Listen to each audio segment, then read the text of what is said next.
मुईज, कितने पैसे होंगे कि मैं अपनी छोटी बेटी के लिए एक मकान खरीद सकूं? सर अभी मकान बेटी के नाम कर दें और कैश शादी के वक्त दे दीजिएगा। और सर कभी हिसाब रखा है आपने? हिसाब तो नहीं रखा मुईज, तुम सही कह रहे हो, मगर एक रफ एस्टिमेट के मुताबिक तकरीबन 50-60 लाख तो होना चाहिए। जी सर, मैं तो 17 साल से इस ऑफिस में काम कर रहा हूँ। तकरीबन इतनी ही रकम छोटी बेगम के पास होनी चाहिए। और सर अगर आप कहें तो मैं इनकम रिकॉर्ड चेक कर लेता हूँ। जरूर चेक कर लूंगा, मुझे इत्मीनान है। छोटी पाई पाई जोड़ती हैं। 1000 रुपए मांगता हूँ, 500 रुपए देती हैं। सर वो चेयरमैन साहब आए हैं। कौन चेयरमैन? यहाँ पे तूने परेशान क्यों? वो बड़ी बेगम और उनके वो अनवर भाई, तो ठीक है नहीं बाबा, आप उन्हें घर पे जाके बिठाइए ना। है वालेकुम सलाम भाई, बढ़िया। मैं मतलब आप लोग घर चली ना, मैं भी हाजिर हूँ। नहीं मियां नहीं, आज तो यही तुम्हारे दफ्तर में बात होगी। अब वो अच्छा मुईस, थोड़ी देर बाद आ जाना। Right, thank you. खैरियत है ना पापा? हाँ मियां बिल्कुल खैरियत है, सब खैरियत है। बैठने को नहीं कहोगे? मैं बता घर में चल के बैठ के बात करता था। चले चले बैठे। वो घर में बैठ के बात होती तो बेहतर था। मियां एक बात कहूं तुमसे। तौफीक मियां, जिंदगी भर वो किया है जो तुमने कहा है, और आज तुम वो करोगे जो हम कहेंगे। तो सही है। मैं इधर ले आओ। इधर लाओ, ये रखो। ये सब क्या है? बस ये मगर ये तो संभाल के। हाँ। घर में पहुंचवा दी जाती चीजें यहाँ। अच्छा खैर, बढ़िया बात। अख्तर भाई, घरेलू मामला जो है वो घर में ही बैठ के डिस्कस करने चाहिए। अब होता है यहाँ मेरा स्टाफ वगैरह होता है। तौफीक मियां भैया, हमें तो तुम्हारी दीवार पे भी एतबार नहीं है। आज तो हम आरिफा की शादी की तारीख यहीं से तय करके जाएंगे। जी हाँ। कमाल कर दी बढ़िया बात। शादी जो है ये कोई गुड़िया गुड्डों का खेल तो नहीं है। और आप जानती है अच्छी तरह से कि आरिफा के आजकल इम्तिहान हो रहे हैं, उसमें मसरूफ है। हाँ मियां, मैं सब जानती हूँ, और ये भी जानती हूँ कि बहुत सी लड़कियां ऐसी हैं जो शादी के बाद 4-4 बच्चों की माएं होके भी पढ़ाई रखती हैं, पढ़ती रहती हैं। तुम शादी के बाद आरिफा को PhD करा देना घर में बिठा के। आज तो मैं तारीख लेकर ही जाऊंगी शादी की। अच्छा तुम एक बात सुनो, इधर बैठो, मेरी बात तो सुनो। मैं यही चाह रहा था कि आप वहां बैठ के बात करते। नहीं नहीं, तुम बैठो तो सही, मेरी बात सुनो। अरे अरे अरे अरे आपा यार क्या कर रही है आप छोड़िए ना। आप अनवर भाई से कहिए क्या कर रही है, नीचे बैठ गए। आप छोड़े मेरा पैर, छोड़े ना बड़ी आपा, खुदा की वास्ते क्या कर रही है, छोड़े मेरा पैर। नहीं तो फिर नहीं भैया, आज मैं ये पाँव नहीं छोड़ूंगी। जिंदगी का हर सुख तुमने मुझे दिया है। बाबा मरे तो पहचाना भाई तुम जैसा होता है। अरे मैं तो ब्याह के क्वार्टर में गई थी, तुमने मुझे कोठी दिलवाई। इनकी ठेकेदारी नहीं चलती थी। मेरे बच्चों का पेट तुम भरते थे मेरे भाई, तुम। मैं रिक्शाओं में, बसों में मारी फिरती थी। मुझे मोटर किसने दिलवाई? मेरा भाई, तूने मुझे मोटर नशीन बनाया। तूने मेरा भाई। मैं ये पाँव नहीं छोड़ूंगी। कैसी बातें करती हैं आप मेरी बहन? अच्छा आपको मेरे सर की कसम, छोड़े मेरा पैर, छोड़िए। देखिए आप प्लीज। अरे मेरे कंधों पर तो आपका, अनवर भाई के एहसानात का बोझ है। ये क्या कर रही हैं आप? अगर आप इस तरह से मेरा पैर पकड़ के बैठी नहीं तो मैं बात भी नहीं कर सकूंगा। छोड़िए ना मेरा पैर, प्लीज। आप मुझे शर्मिंदा कर रही हैं, छोड़िए। तौफीक मियां, अगर तुमने 15 दिन के अंदर आरिफा की शादी ना की तो पता है मैं ये जहर की पुड़िया साथ लाई हूँ। तौफीक मियां, मैं सच कह रही हूँ, मैं इसे खाकर यही अपनी जिंदगी का किस्सा तमाम कर दूंगी। मैं सच कह रही हूँ। क्या हो गया बड़ी आपा, छोड़िए आप। नहीं। अरे आपसे किसने कहा कि मैंने इनकार किया है? चले उठे। नहीं उठूंगी। अरे नहीं उठूंगी। बड़ी आपा, खुदा नहीं उठूंगी, नहीं उठूंगी। या तो मैं यहाँ से मुंह मीठा करा के उठूंगी, नहीं तो तुम्हें अपनी बहन की लाश उठानी पड़ेगी इस फर्श पे से। प्लीज खुदा के लिए चुप हो जाइए। नहीं उठूंगी यहाँ से। बढ़िया बाप, अरे प्लीज आप समझने की कोशिश करें, मैं भी वही चाहता हूं जो आप कह रही हैं। लेकिन एक बात है ना कि जब औलाद पढ़ लिख जाती है तो उसकी भी अपनी कोई सोच होती है। अनवर भाई, आप ही को समझाइए, कुछ कहिए ना बड़ी आपसे। मैं तो एक ही बात कहूंगा तौफीक मियां, बीज जो बोए गए हैं उन्हीं की फसल काटी जाएगी। तुमने अपने बाप की शराफतों का भरम रखने के लिए इन बहनों की जहालतों पर पर्दा डाला, और मैंने तुम्हारी शराफत का भरम रखने के लिए जिंदगी भर जहर पिया। सांप तो इन आस्तीनों में है, मैं अपने दुश्मन बाहर क्यों तलाश कर रही हूं? चुप रहो नईमा। तौफीक मियां, आरफा का मेरे घराना मेरे खुलूस और मोहब्बत का सिला होगा। आरफा जैसी जिहोश और ताकतवर लड़की की मेरे घर को जरूरत है, और यह काम बहुत जल्द होना चाहिए, वरना दौलत आफ्ताब को मुझसे और नईमा से बहुत दूर ले जाएगी। तौफीक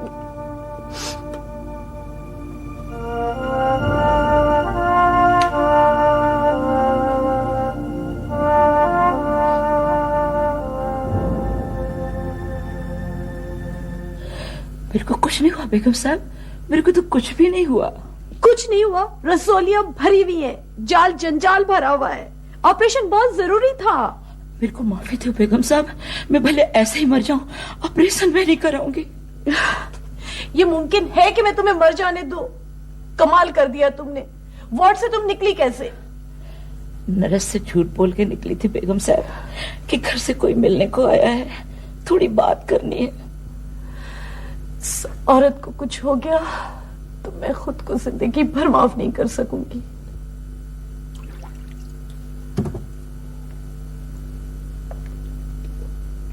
अस्सलाम वालेकुम सर।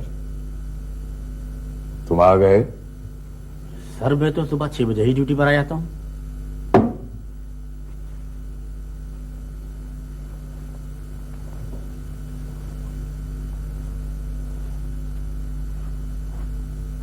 खादिम हुसैन, तुम अंजुम के घर आते जाते रहे हो, तो डरने की बात नहीं है। अगर तुम मुझे जवाब दोगे तो मैं तुम्हारी वफादारी पर शक नहीं करूंगा।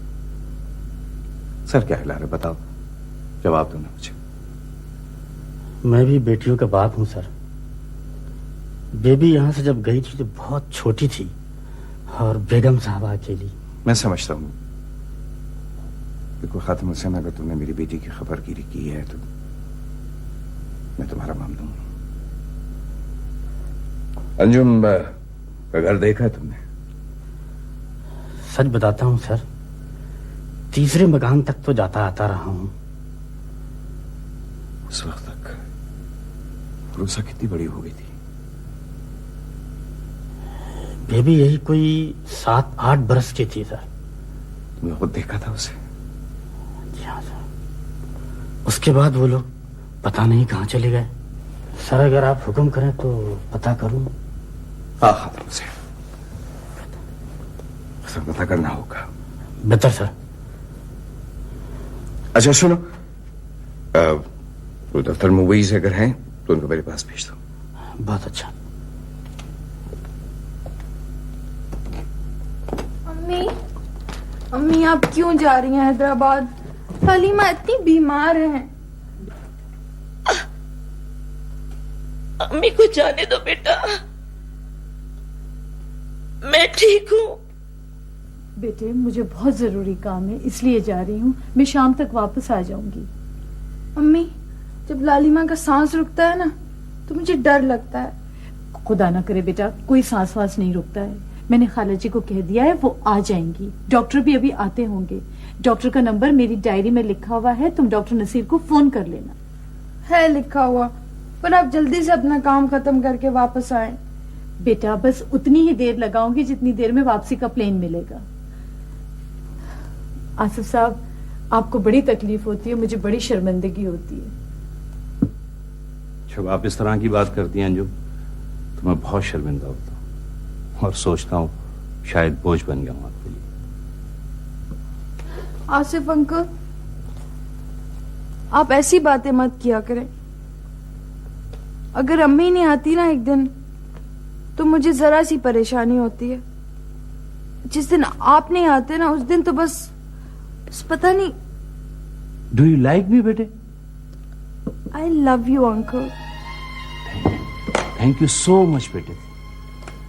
मेरी बेटी ने तो मुझे इतना प्यार दे दिया, मैंने तो इतना सोचा भी नहीं था। मैं तो अंकल आपको इतना सारा प्यार दे सकती हूँ, पर अम्मी की वजह से चुप हो जाती हूँ, वरना तो मैं आपको अपने घर में रख लूं।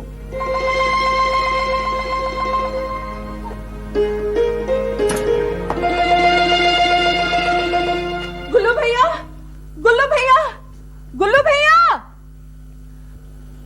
आराम से छोटी बेगम, मेरी तो जान ही निकल गई।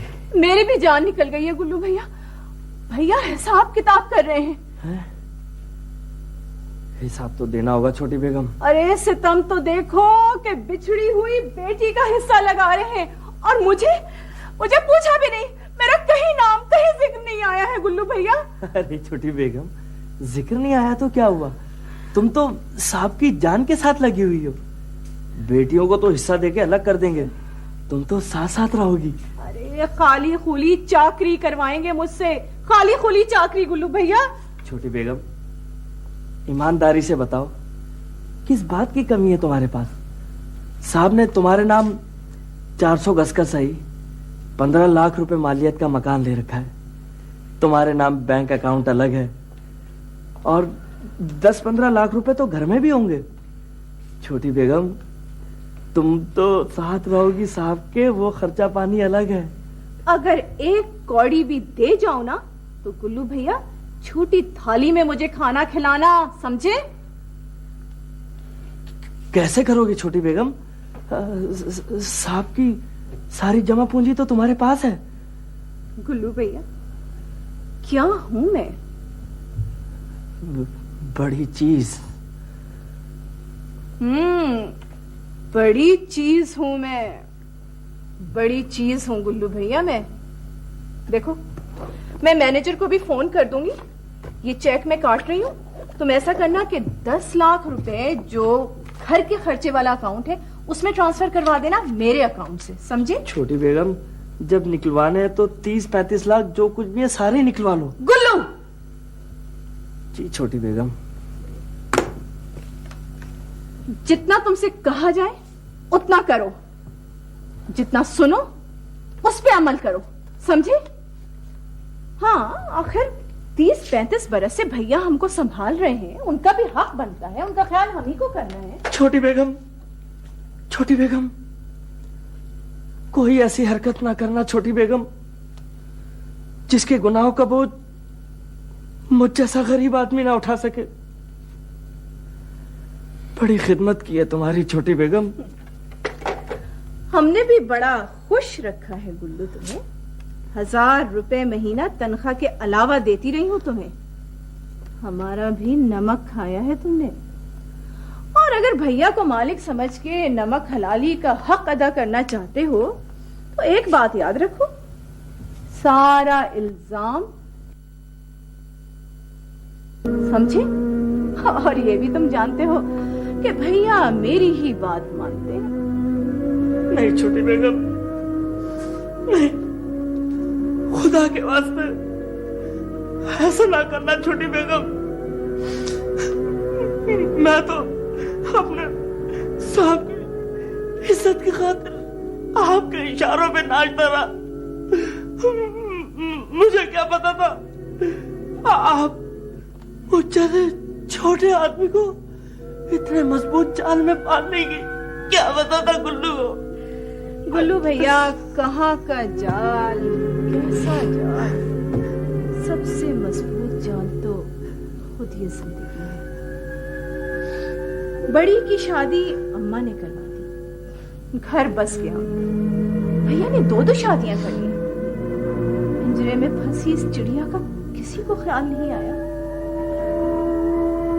बेटी बड़ी हुई तो खड़े खड़े बाप ने कार दिलवा दी उसको।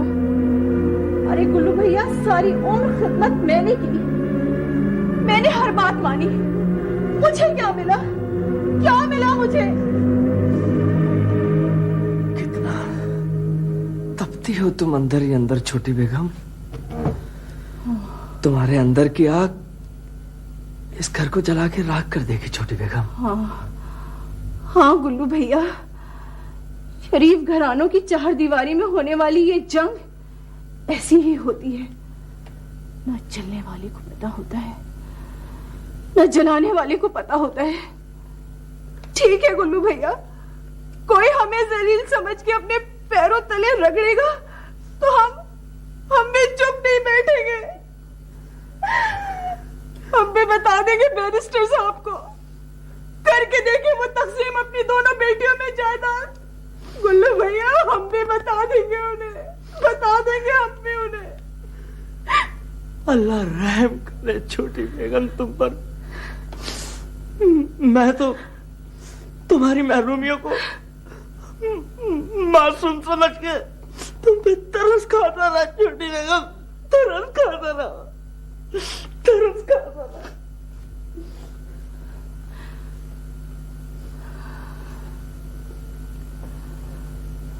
मेरी महरूमिया और उनकी मासूमियत दोनों अपनी जगह कायम हैं। उरुसा, बेटे सब्र करो बेटा, ठीक हो जाएंगी तुम्हारी माँ, लाली माँ ठीक हो जाएंगी, परेशान ना हो, चुप हो जाओ, अभी ठीक हो जाएंगी। वो एक पत्ता था ना, वो याद ही नहीं आ रहा, वो अगर मिल जाता ना इनकी सांस ठीक हो जाती। क्या नाम था का पत्ता? अरे नहीं भाई, पुदीने का नहीं, वो क्या कमात, एक तो दिमागी जवाब दे गया। वो जो खाने में भी इस्तेमाल करते हैं, दवाइयों के लिए भी इस्तेमाल होता है। वो तुलसी का पत्ता। हाँ, अच्छा मैं बुलाती हूँ, चौकीदार से मंगवाती हूँ। चौकीदार जी बेबी जी, इधर आ। जी जी। चौकीदार, वो जो बड़ी सड़क के किनारे वो सफेद सा मकान है ना, बंगला बड़ा वाला, वो कुत्तों वाला कोठी। उफ़ो, कुत्तों तो वाला मुझे नहीं पता, वो जिसमें बड़े बड़े सुतून है, वहाँ चले जाओ, वहाँ से तुलसी का पत्ता मांग के ले आओ। उधर हम सड़क पे नहीं जाता कुत्ते का डर से, आप हमको अंदर भेजते हैं। अच्छा बाबा ना जाओ, मैं खुद ही चली जाऊंगी। तन्नो तन्नो तन्नो बेटा, वो तो नहीं जा रहा, तुम जाओ जल्दी से तुलसी के पत्ते लेके आओ। शाबाश। मैं नहीं जाऊंगी। खाला जी, मैं लेके आती हूँ। बेटा वो कहीं वो तुम्हारी माँ तो नाराज नहीं होंगी ना कि बाहर भेज दिया तुम्हें? उनको क्या फिक्र है खाला जी, वो तो हम सबको छोड़ के वैसे ही चली गई हैं। उनको तो पता था कि मेरी लाली माँ की तबीयत खराब है। तन्नो, तुम यहाँ से हिलोगी नहीं। नहीं हिलूंगी बाजी। और खाला जी, आप लाली माँ का ख्याल रखेंगी ना? मेरा बच्चा, मैं बिल्कुल ख्याल रखूंगी। मैं जल्दी से लेके आती हूँ। शाबाश, बस मैं थोड़ी देर में आती हूँ। खाला जी, ये तुलसी का पत्ता होता कैसा? अरे बेटा, तुम माली से कहना, वो तुम्हें खुद ही दे देगा तुलसी का पत्ता। जल्दी से जाओ, देर ना करो। अच्छा ठीक है, आप ख्याल रखें, मैं भी आती हूँ। तन्मय, सारा दिन तू सड़क पे इधर उधर मारी मारी घूमती रहती है। अगर इस वक्त तू तुलसी के पत्ते लेने चली जाती ना, तो उरुसा को तो बाहर ना जाना पड़ता ना। खाला जी, मेरी जानबूझ के उरुसा बाजी को बाहर भेजा है। किस लिए?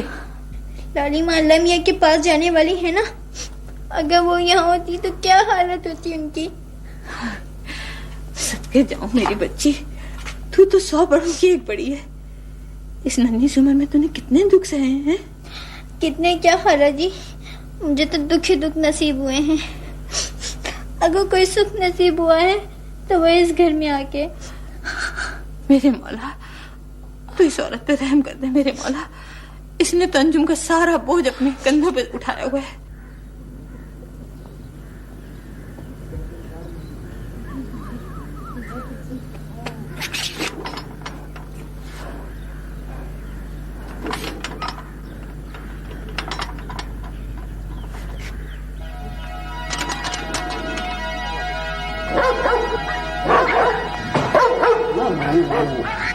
लगता है बिजली नहीं है।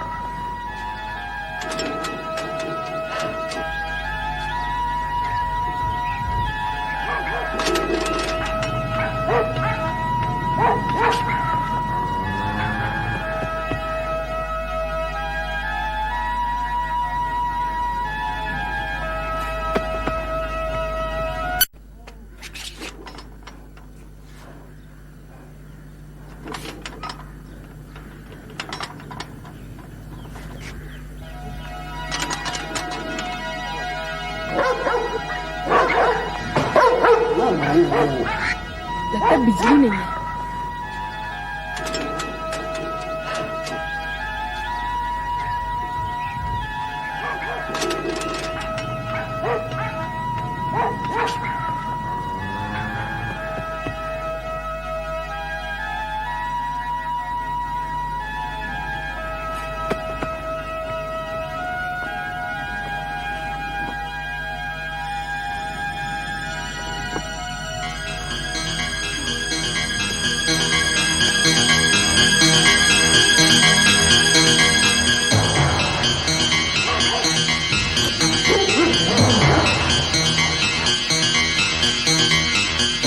छोकरी, मुझे आज लालिमा के लिए पत्थर जान से कोई भी नहीं रोक सकता। अरे गुलरेज, अब्दुल, क्या हुआ शमशेर खान? अरे अभी एक लड़की दीवार कूद कर अंदर आया। लड़की? छोकरी? वो लड़की।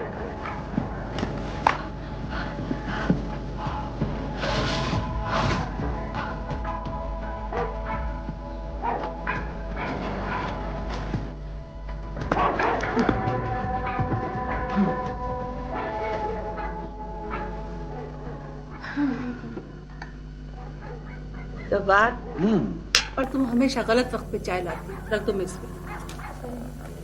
ये रहा मेरा रुख। शीरी, तुम शहरियार के साथ बड़ी नाइंसाफी करती हो। ये अदालत इंसाफ बात को जलाना। मोरा उठाओ, अपनी जगह पे रखो। देख लिया है मैंने, उठा लो। वो तो खैर मैं हटा लूंगा। हाँ। अरे वो तो ठीक है, लेकिन जब मैं बर्मा के महाज पर था तो कर्नल स्टोन इस खेल का एक्सपर्ट समझा जाता था, लेकिन कर्नल स्टोन इसका एक्सपर्ट नहीं था, बल्कि वो एनी के इश्क में ये सब कुछ सीखा था। मैं कोई दास्तान इश्क कार्ड नहीं सुन रही हूँ। ये बताओ, तुम खेल से मेरी तवज्जो क्यों हटाना चाहते हो? हाँ? जहां मैंने कोई काम की बात की और आला समात बाहर, लगाओ इसे कान में। लगाओ। हाँ। ओहो, तो ये बर्मा का महाज इसलिए खोला गया था कि 2 घर छोड़ के तीसरे घर पे कब्जा करना था। जबार, तुम्हें पता है प्यादा 3 घर नहीं चल सकता। अरे खौफे खुदा करो जबार, मरने के दिन करीब आए और इतनी बेईमानी। लेकिन ये समझ में नहीं आया शीरी कि तुम शहरियार की शादी क्यों नहीं करती। खुदा की मार जो है तुम्हारे खानदान में। तुम मुझे आज ये बात बताओ कि शतरंज खेलते वक्त सारे जमाने के मसाइल क्यों गिनवाने लगते हो? Nancy, Nancy! मेम साहब, एक छोकरी दीवार कूद कर अंदर आई है। अरे तो मेरा मुंह क्या देख रहे हो? जाओ जाके दरवाजा बंद करो। शीरी, तुम्हारे पास पैसे तो नहीं है पर्स में? चाहिए तुम्हें? ना ना, तुम अपने पास पर्स में रहने दो, तुम्हारी जान बच जाएगी। पैसे कीमती नहीं होते जान से। तुम क्या कर रहे हो? सारे पौधों का खाना खराब कर दिया। हेलीकॉप्टर लैंड कर सकता है। अब यह कि कुत्ते बिल्लियां दीवार फाड़ के आ सकते हैं, मगर लड़की ना। रुको। मेम साहब, मैंने खुद अपनी आंखों से देखा है। बहुत खूबसूरत लड़की है। क्या खूबसूरत लड़की है? अब्दू, ओ अब्दू, कहाँ चला गया? जल्दी आया। मेम साहब को बताने आया था। जब्बार, सुन लिया तुमने? पर्दे से बाहर आओ। अरे भाई, कोई लड़की है, निकाल बाहर।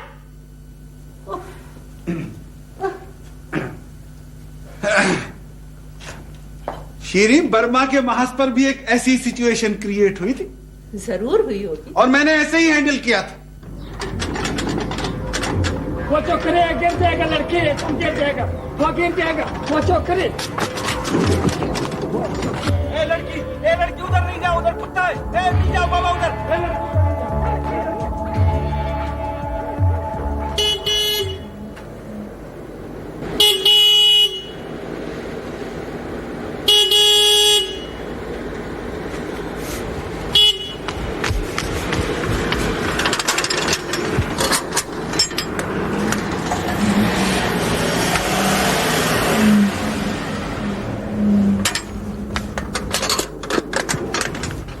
साहब जी, साहब क्या बात है? इतनी देर से किधर हो? साहब जी, एक छोकरी दीवार कूद के अंदर आ गया, उसने पूरे गार्डन का बेड़ा गर्क कर दिया।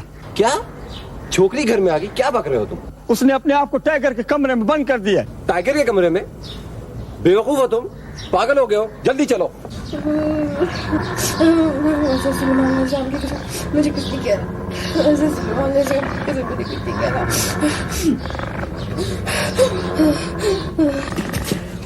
इम्पॉसिबल। ये पैकेट को क्या हो गया है? लड़की, दरवाजा खोलो। नहीं खोलूंगी दरवाजा। अरे देखो, तुम नहीं जानती ये कितना खतरनाक कुत्ता है। ये जख्मी कर सकता है तुमको। इस कुत्ते से ज्यादा तो आपके नौकर जो है वो खतरनाक है। मैं नहीं खोलूंगी दरवाजा, नहीं खोलूंगी दरवाजा। मैं तो अपनी लालिमा के लिए पत्ते लेने के लिए आई थी। पता नहीं ये लोग क्या समझ रहे हैं। खोलो प्लीज, आप मुझे प्रॉमिस करें, मुझे मेरी लालिमा के पास फौरन जाने देंगे। हाँ हाँ, जाने दूंगा। जल्दी खोलो दरवाजा। चलो, शाबाश।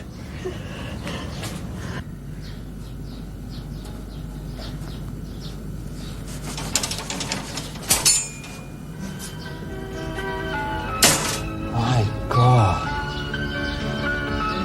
Look at this angel face. ना मैं एंजल हूँ और ना डेविल। मैं तो एक इंसान हूँ। मर रही है लालिमा मेरी। प्लीज प्लीज आप मुझे लालिमा के पास जाने दें। हाँ हाँ, चलो। कौन रोक रहा है तुम्हें? चलो।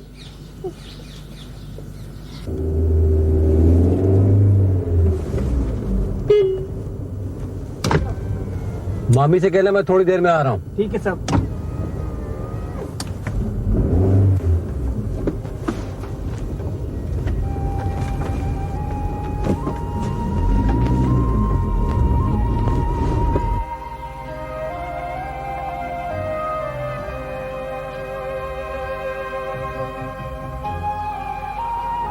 ये आप रहती कहाँ है? डी ब्लॉक में है। एक बात बताओ, ये तुमने अपनी वालदा को हॉस्पिटल में क्यों दाखिल किया? दो बार दाखिल करवाया था उनको अस्पताल में और दोनों दफा वो भाग के आ गई। वो मेरी वालदा से बड़ी है। मेरी बड़ी अम्मी है। वो बहुत प्यार करती हैं मुझसे। वो बस यही उल्टे हाथ को रोक लें।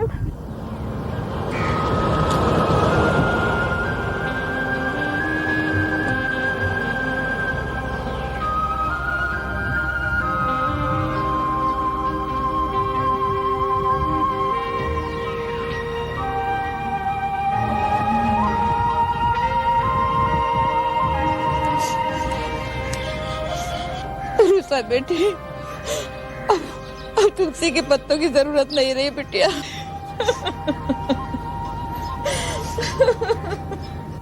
मिर्जा साहब, मैं आपका बहुत ममनून हूँ कि आप मेरे कहने पर चले आए।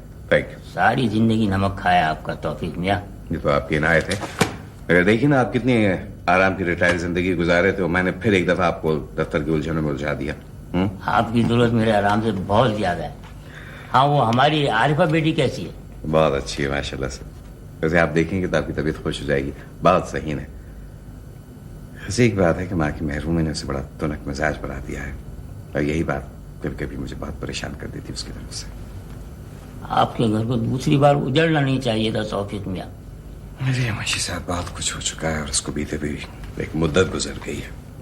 मगर आप ये देख रहे हैं कि मुकीस को क्या हो गया है। यानी जानते बूझते उसको इस किस्म के केस नहीं लेना चाहिए दफ्तर में। मुकीस से बात की आपने? जी, मैंने बात की थी। उनका कहना भी ठीक है। फैमिली कोर्ट के बेशतर मुकदमे जो हाई कोर्ट में है, अंजुम खान डील कर रही है आजकल। हमारे मौकिल का इस तरह भी है कि उसकी बेटी का केस आप ही डील करेंगे। अच्छा, आप ऐसे कीजिए, जरा समीर साहब से फोन कर मेरी बात करवाएं। बेल। हेलो, समीर साहब हैं? Can I speak to Sameer साहब? अस्सलाम वालेकुम समीर साहब, मैं तौफीक खर्च कर रहा हूँ। ये कैसे मिजाज? बहुत बहुत शुक्रिया। समीर साहब, ये उसी केस के सिलसिले में मैं बात कर रहा हूँ। मेरा असिस्टेंट आपको एक्सप्लेन कर चुका है। बात दरअसल ये सर, उसूलन मैं ऐसा कोई केस नहीं करता हूँ जिसमें दूसरी पार्टी की वकील ये खातून होती हैं। नहीं, वो बेशक बहुत अच्छी वकील होंगी, but I can not handle this case. मैं अपनी मजबूरी बता चुका हूँ। आप हमारे पुराने करफरमा है। जी, मैंने इसीलिए आपको असरार साहब के पास रेफर किया है। वो बहुत अच्छे वकील हैं और आपका केस बहुत अच्छी तरह से हैंडल कर लेंगे। नहीं, आप फिक्र मत करें। जरूर। थैंक यू, बहुत बहुत शुक्रिया। मुझे आप हिसाब देख रहे हैं ना? तो जरा पिछले बरसों में क्या आया है, क्या गया है, घर में क्या खर्च हो रहा है, दफ्तर में क्या हो रहा है, इस सब का एक कंप्लीट स्टेटमेंट मुझे बना के दीजिए, राइट? मैं कहूँ पापा? हेलो, कम इन। अस्सलाम वालेकुम मुंशी दादा। जीती रहो। बहुत बड़ी हो गई माशाल्लाह माशाल्लाह। आपने पहचाना? अरे साहब बहुत जल्दी में मुंशी साहब। अच्छा थैंक यू। अच्छा सामने आइए आप। आप इस वक्त यूनिवर्सिटी से कैसे आ गई? आपकी एक खोई हुई दौलत दिखाने के लिए। मेरी दौलत? आधी पापा आधी, और आधी ये रही। ये देखिए आप, मुल्क की मारूफ वकील अंजुम खान की बेटी उरुसा।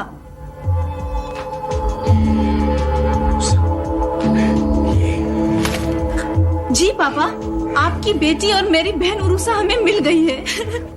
आरफा देखो तो, उरुसा कितनी बड़ी हो गई है। देखा तूने तेरी बहन कितनी बड़ी हो? तो क्या आपके ख्याल में ये अभी तक 2.25 बरस की रहती? कितनी प्यारी है उरुसा पापा। आपके पास तो इसके बचपन की भी तस्वीर नहीं है।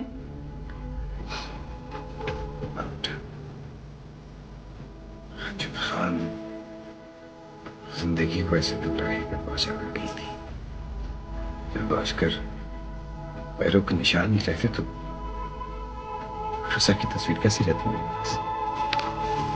पापा तो एक बात पूछूं? पूछो। तलाक अंजुम खान ने खुद मांगी थी या आपने दी थी? बस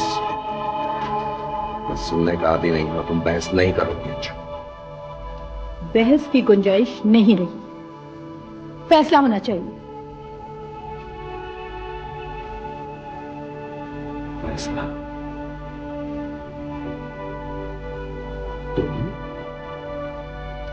तुम फैसला चाहती हो? तुम फैसला करना होगा। सॉरी पापा, शायद मैंने गलत सवाल पूछ लिया आपसे। नहीं बेटा, तलाक दी जरूर थी, पर शायद अंजू यही चाहती थी। पापा शायद क्यों कह रहे हैं आप? अब तक जो फैसले करता रहूं मैं, ना तो वो दुरुस्त साबित हुए और ना नतीजा खेज। मतलब ये कि अंजुम खान को समझने में गलती आपने की थी? शायद। पापा आप बेयकीनी के इस टॉर्चर में कब तक मुब्तला रहेंगे? बेटे तुम्हारे दादा मेरे बाप को मैंने सारी जिंदगी इसी अजियत में मुब्तला देखा। मैं जा रही हूँ उरुसा से मिलने के लिए। नहीं बेटा, हो सकता है कि जितनी बेताब तुम हो अपनी बहन से मिलने के लिए, वो ना हो तो।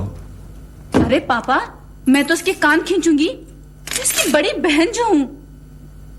नहीं, क्या पता अंजुम खान तुमको अपनी बेटी से ना मिलने दे फिर।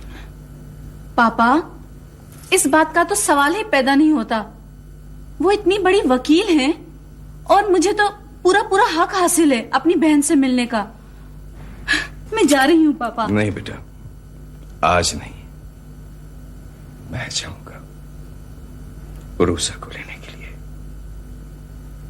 मैं जाऊंगा अपनी बेटी को लेकर आऊंगा, तेरी बहन को। सच पापा, मेरे ही साथ ऐसा क्यों होता है अंकल?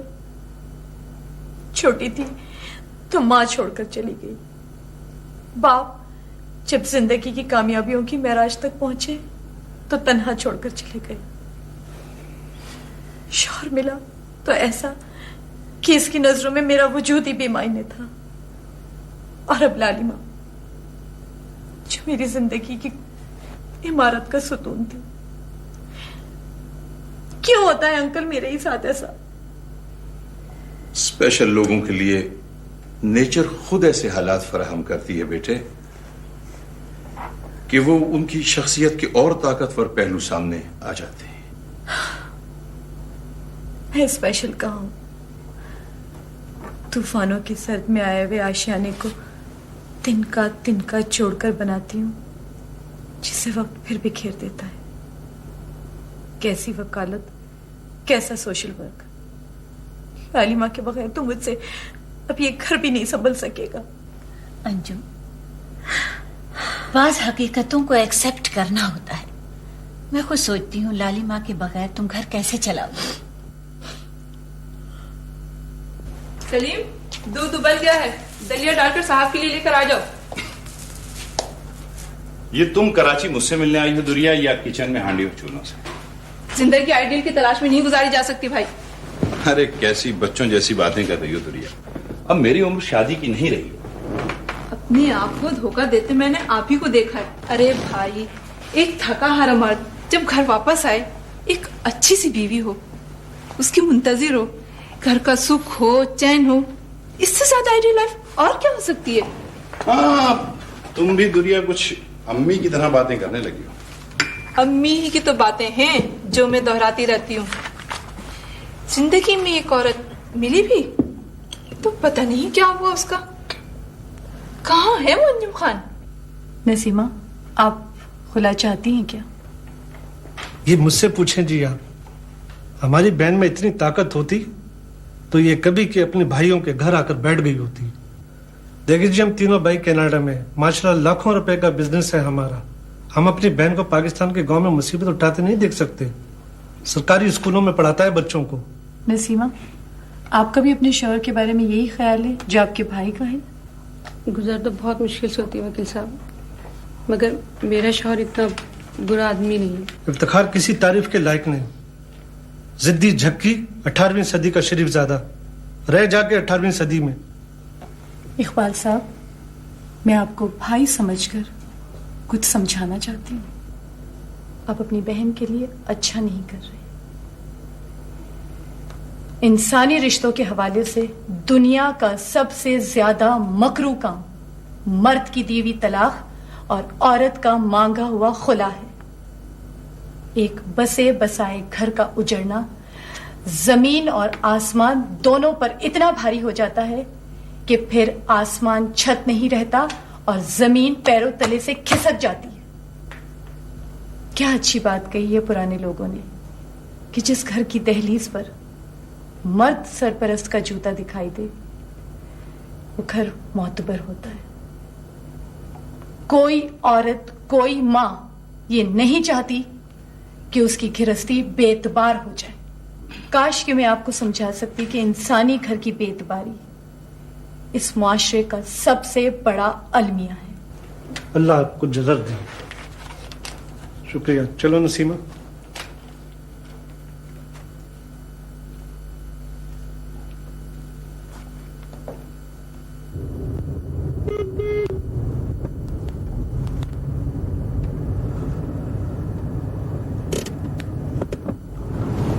अच्छा खुर्शीद भाई, खुदा हाफिज। आपसे रात को मुलाकात होगी।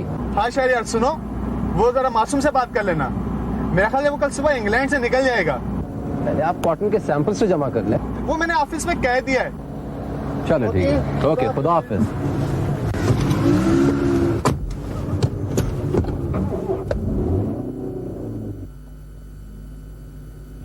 अरे छीन कौन सकता है मुझसे उसे। ये और बात है कि कुछ लोग मामू जान की खानदानी शराफत का नाजायज फायदा उठाना चाहते हैं। अगर आफ्ताब भाई आप मुझे हुक्म देते तो मैं उन लोगों के हाथ पैर तोड़ देता।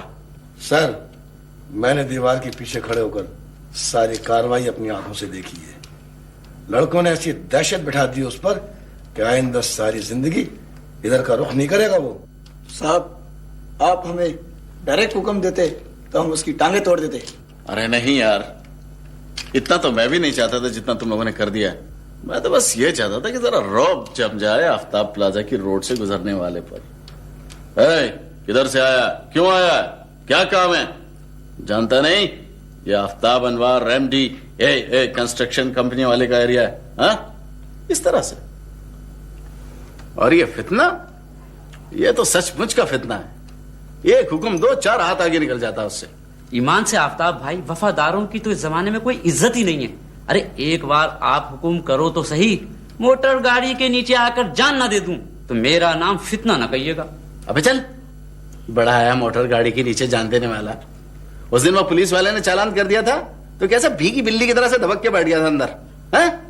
बाहर निकल के बताता ना पुलिस वाले को कि मैं कौन हूं, क्या लगता हूं तुम्हारा।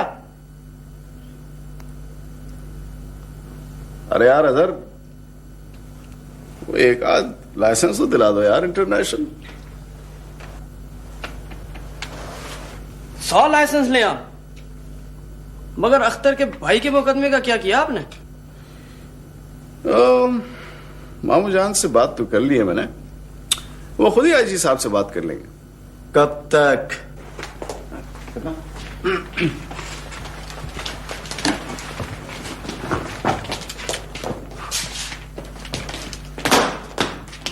ये क्या मजमा लगा रखा है? ये वर्कर है मेरे अब्बा।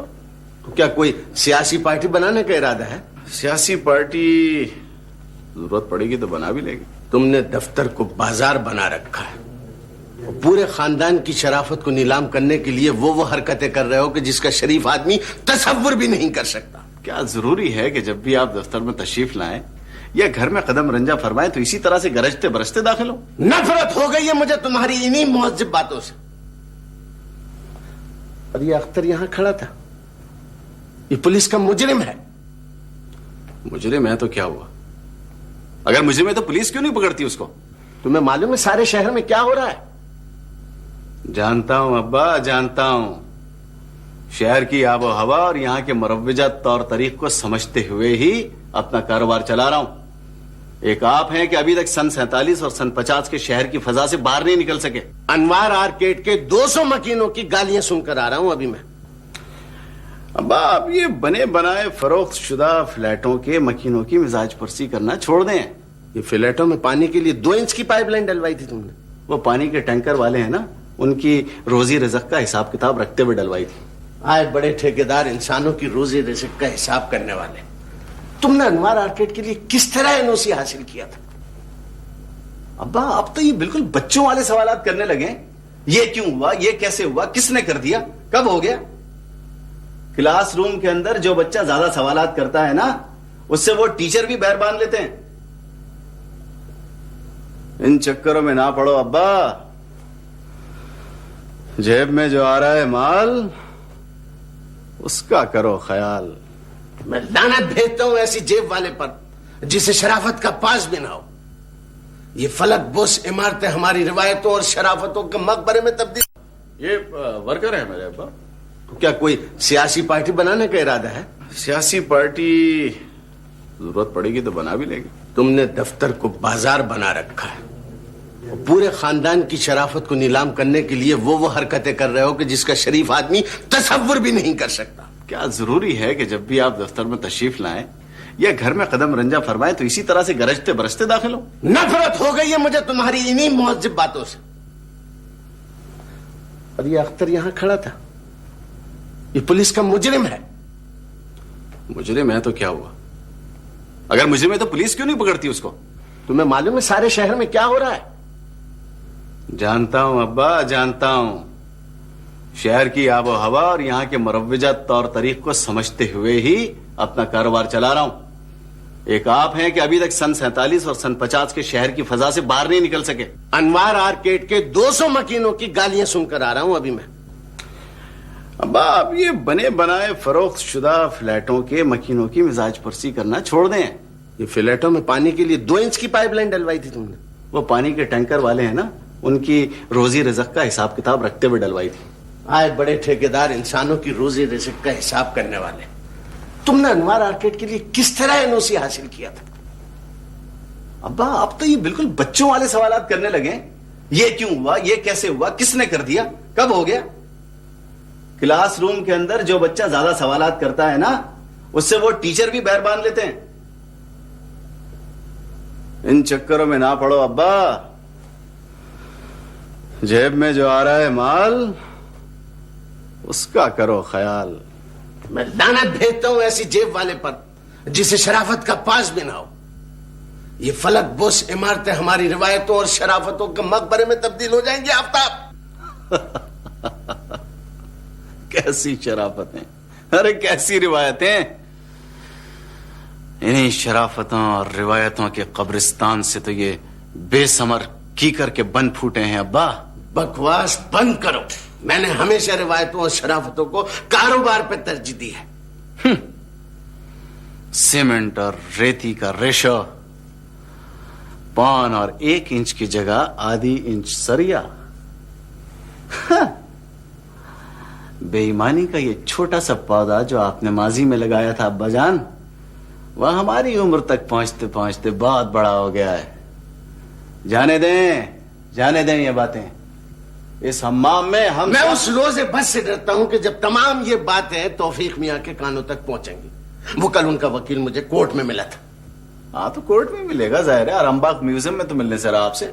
मेरी बात संजीदगी से सुना आफ्ताब। वो मुईज कह रहा था कि तुम्हारी गाड़ी गुंडों के लिए इस्तेमाल होती है, और वो पुलिस की निगाह में भी आ गई है तुम्हारी गाड़ी।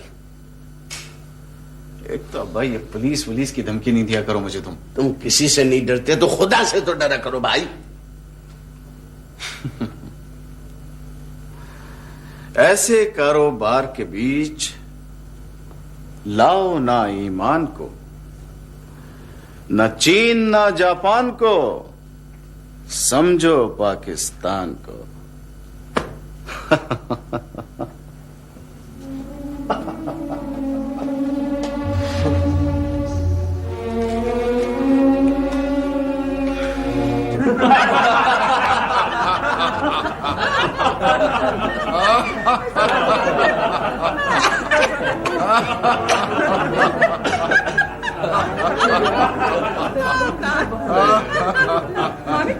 मामी, हाँ, ये 3-4 दिन पहले क्या हुआ था? मुझे तो टेलीफोन पे इत्तला मिली है। आसमा भाभी, एक लड़की घर पर आ गई थी। अरे चोर। मामी, वो चोर नहीं थी। अच्छा बेटा, गलती हो गई, माफ कर दो। तो फिर डाकू हो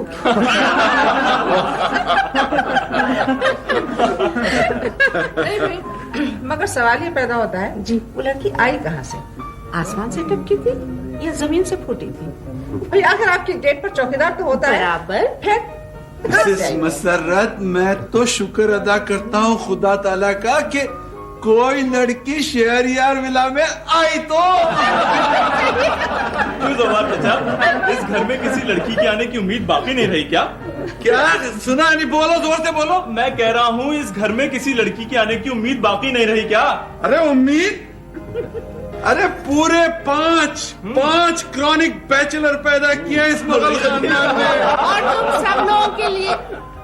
और तुम सब लोगों की तिला के लिए अर्ज है कि इस मुगल खानदान में सिर्फ और सिर्फ शहरयार के वालिद यानी बख्तियार की शादी ढंग से हुई थी और बस। शहरयार जी भाभी, तुम शादी कर क्यों नहीं लेते? सब तुम्हारे पीछे पड़े हैं। सुनते रहिए आसमा भाभी। आजकल जवा चचा और मामी मेरे पीछे लट लिए घूम रहे हैं। बेटा, अगर लाठियां लेके आपके पीछे नहीं पड़ेंगे तो इस मुगल खानदान के आप छठे कुंवारे चिराग रह जाएंगे। किसी लड़की की तरफ नजर उठा के नहीं देखता मिसेस मसर्रत। जब से साहबजादे कराची तशरीफ लाए हैं, लड़कियों के हुजूम पीछे और ये आगे, अरे पलट के नहीं देखता ये। हाँ, और पसंद भी आई है तो कौन? जो दीवार कूद के घर में आई थी। अरे मामी, हाँ बेटा, आप फिक्र ही न करें।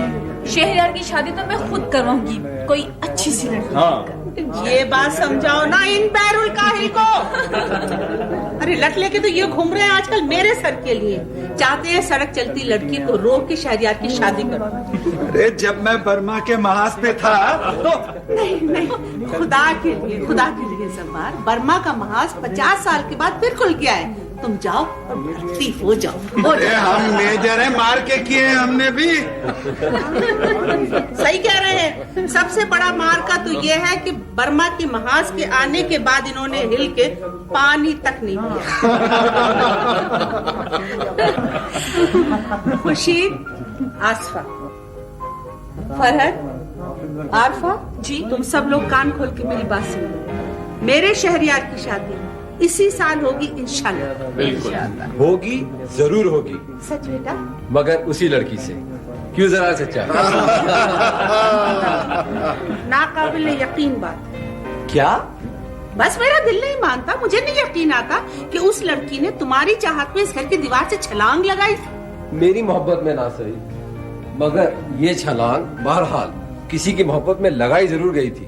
क्या कहने शहरियार? कैसा भाई छलांग लगाए वो भी किसी और के लिए? और दर्द उठा हमारी शहरयार के दिल में। जीते रहो खुशी, जीते रहो।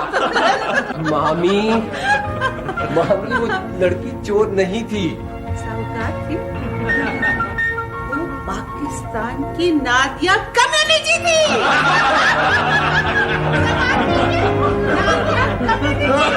Well said, mommy. Well said.